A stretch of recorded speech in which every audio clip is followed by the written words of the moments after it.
Well, welcome to the 700 Club. Israel's foreign minister, speaking at the NATO summit in Washington, had a warning for the world. We must stop Iran before it's too late. Tehran is backing both Hamas and Hezbollah. Defeating Hezbollah poses the greater challenge by far and puts Israel on the front lines of a potential global war. Chris Mitchell reports from the northern border. Israeli Defense Minister Yoav Gallant reported the IDF achievements to the Knesset after 9 months of fighting.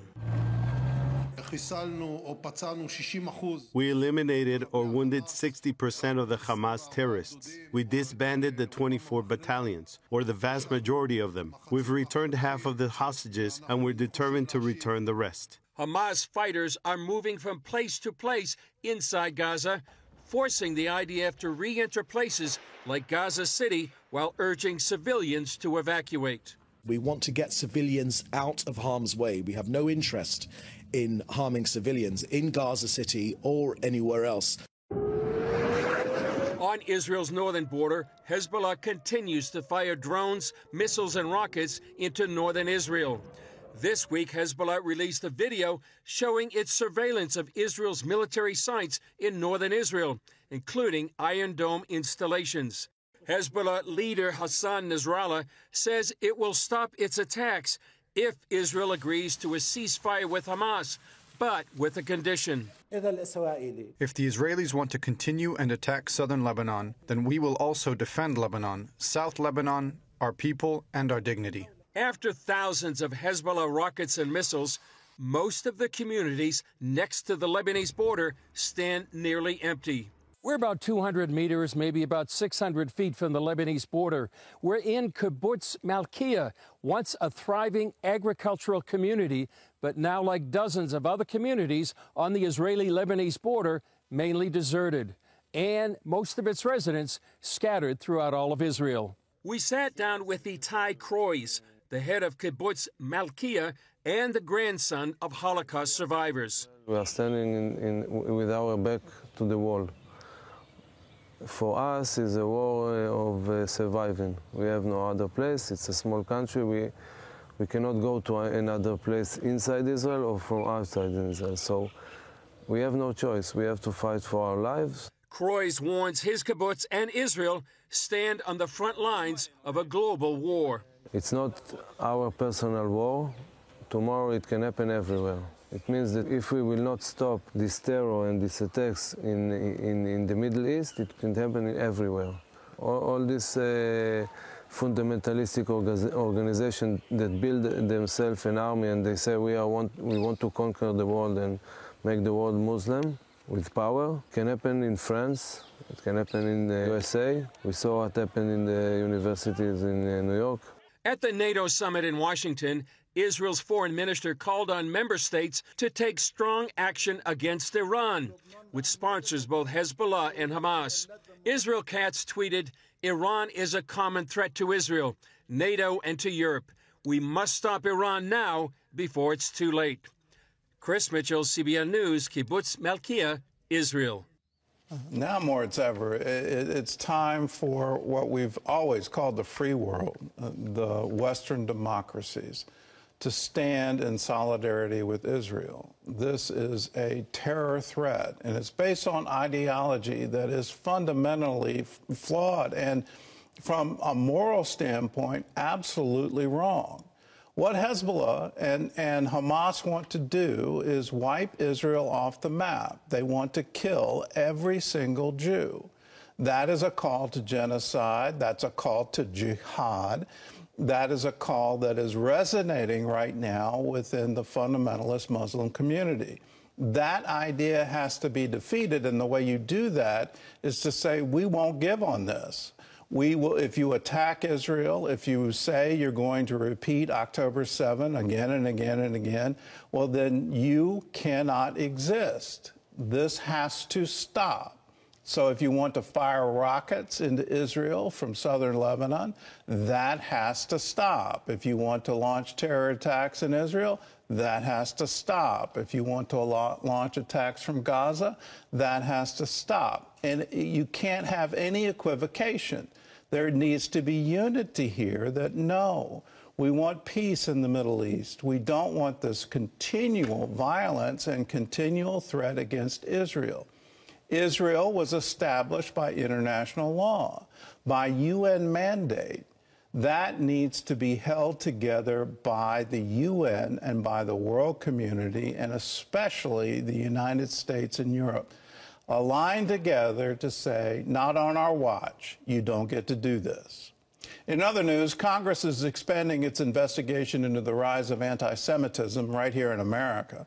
Gary Lane has that story and more from the CBN Newsroom. Gary? Gordon, after investigating college campuses, lawmakers are now looking into problems in the workforce. As CBN's John Jessup reports, all this comes as anti-Semitic incidents have dramatically increased in the past 9 months. Those incidents jumped 360% after the October 7th attack and war in Gaza.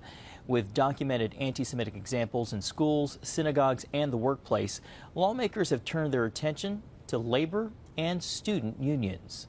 From the river to the sea. While scenes like these may no longer be plastered across our screens, anti-Semitism has not retreated, leading Democrats to join Republicans in condemning violence against Jews. I want to be very clear that anti-Semitism has no place in any workplace, in any school, in any union, or any other facet of American life. Discussion then quickly diverged on the goal of this hearing. For some reason, many union leaders would rather double down on defending a terrorist organization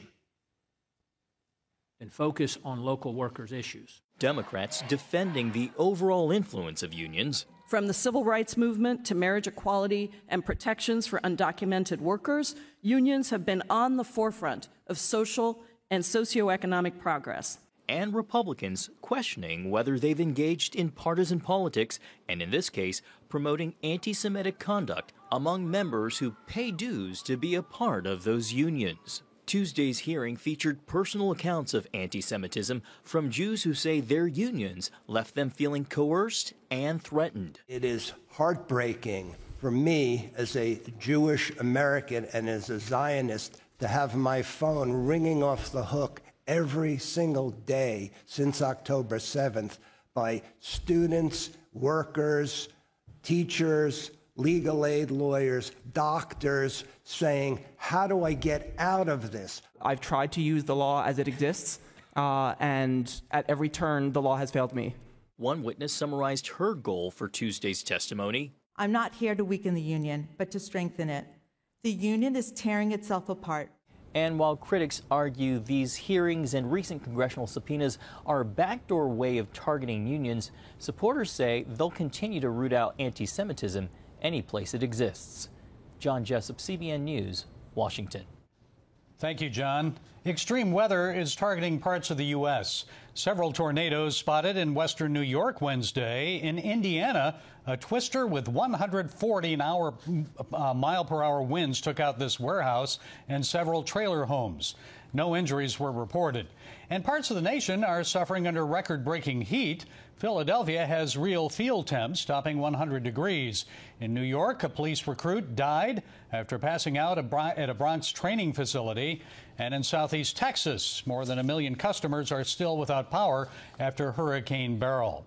Well, turning now to a critical moment for the Biden campaign. Today, the president holds a full press conference to wrap up the NATO summit. This as he faces more pressure from his own party to step out of the race. CBN Washington correspondent Tara Mergner reports. As President Biden is tested on the world stage hosting the NATO summit in Washington, dissent is growing within the Democratic Party as an increasing number of congressional Democrats are questioning his ability to beat former President Donald Trump. I am deeply concerned about Joe Biden winning this November because it is an existential threat to the country if Donald Trump wins. And more are calling for him to drop out of the race.